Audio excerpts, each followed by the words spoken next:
Hey, welcome back to Gears and the SR71 project, where we've just picked up our new chassis from the Roadster shop.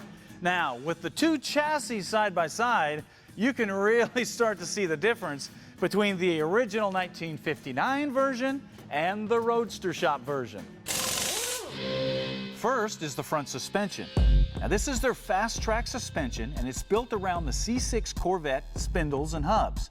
It has custom control arms, a massive front sway bar, rack and pinion steering, and the ability to handle any road course or autocross that you may venture out on. And notice that all the body mount holes and the core support holes are in the right place on the frame rails.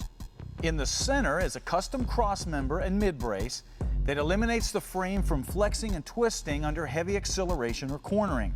And in the back is a 9-inch Ford with 31 spline strange axles and a heavy-duty 4-bar rear suspension with Penske coilover shocks. The cool thing about going with a complete replacement chassis like this is that the Roadster shop has got all kinds of options. Different front and rear suspensions. You can get different motor mounts for whatever you're going to put in it. They'll even set up the stance for you so everything will be adjusted and ready to go when you get it. The best part is, you know it's all going to work together because it's designed to work together. And that's a good thing, especially when you see what engine we're going to stuff in this thing. The SR-71 Blackbird was one of the most unique aircraft ever built.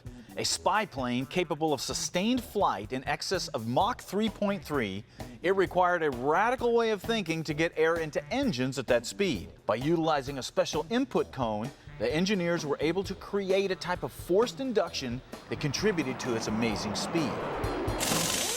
Because of this, you can't call a project the SR-71 and put an average engine in it. No, you need something that's going to push the boundaries like that airplane did, like this chassis does. And for that kind of engine, you don't have to look any further than John Kaase Racing.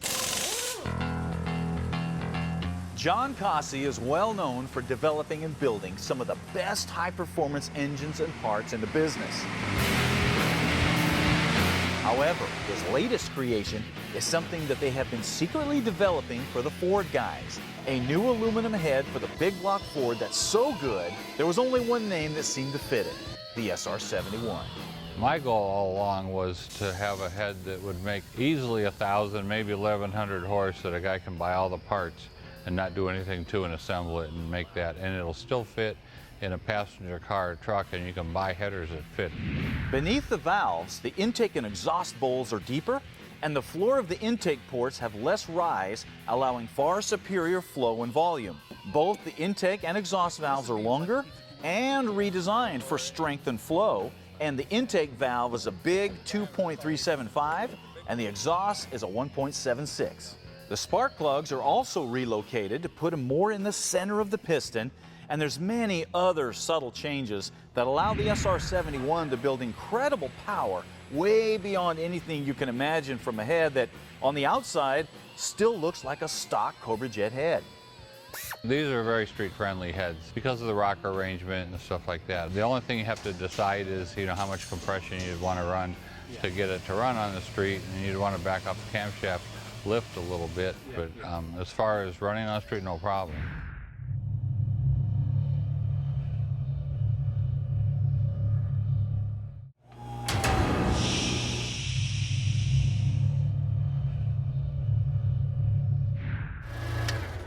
Hey, welcome back. If you're just getting here, man, you've missed it, because we've just finished unveiling John Kaase's new stealthy heads for the big block Ford called the SR-71s. Now, obviously, these heads will fit almost any 460, but they're going to work best on big engines from 520 to 600 cubic inches, which means you're going to need the proper bottom end to go with them. Of course, you can build that yourself, or you can get John Kaase to build you an SR-71 crate engine to your specs. For example, for this project, I need 1,000 horsepower on pump gas, and it needs to be visually stunning if it's going to represent the SR-71. Here's the ingredients we came up with for that combination. So, a 460 block was stuffed with Lanati crank and rods and diamond forged aluminum blower pistons fill the cylinders, resulting in 547 cubic inches. A Steph's fabrication oil pan covers the fat bottom end and keeps it all lubricated. The SR71 heads complete the long block and straddle the only induction that truly fits the legend of the SR71, a blower. But not just any blower. Now, we needed the best to match those heads. So we made a call to the blower shop and got one of their 871 blowers and matching intake for the Ford 460, along with all of the pulleys and belts and brackets to make it all work. And as with all blower shop superchargers, this came completely assembled, tested, and ready to go with fully polished cases and hardware. To sit on top of that blower, I had to have something as unique as the rest of the engine. And nothing fills the bill like the old Scott slot injection that made Mad Max so famous. Fortunately, Scott injection is back, and the new owner, David Jensen, has completely redesigned the slot injection and brought it up to date with modern electronic fuel injection using Hilborn injectors and a Holley Dominator ECM and harness that flows over 3,000 CFM and will support over 1,000 horsepower. Now, once Kaase got all of these unique ingredients and put it all together, the visual impact of what we had created is pretty obvious. But how is it going to run on pump gas? And just how good are those heads? There's only one way to find out. So, Kaase and the boys put the hammer to the SR71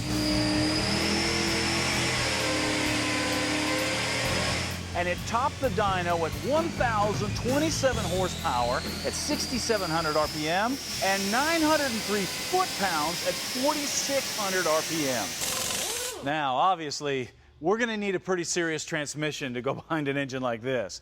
So we went to Performance Automatic and got one of their 4R70W Blue Chip Street Smart transmissions for the big block Ford. Take a look at this. It starts with a 4R70W transmission that's modified to fit a blow-proof bell housing for a big block Ford. Then it gets stuffed with racing clutches and bands and modified street and strip valve body and overdrive servo.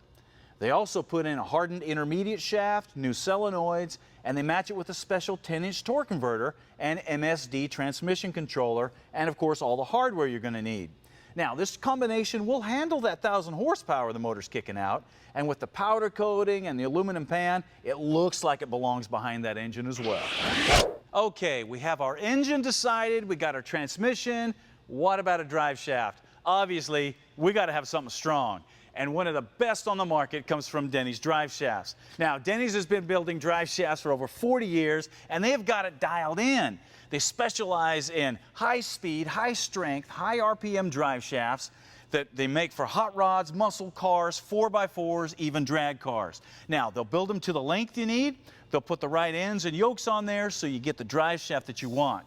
Denny even offers a lifetime warranty that if you ever break a weld or if you ever twist the tube, he'll replace it free. And I've been trying for years to destroy one of his drive shafts. Perhaps now I've got a big enough hammer to do it. Now, obviously, with the speed this thing's going to be capable of, we got to have some brakes. Now, the SR71 had parachutes. We got something a little better with these bare brakes. Now, as you can see, they feature a big 6-piston caliper with the SR71 logo cut right into it, because Bear can do that.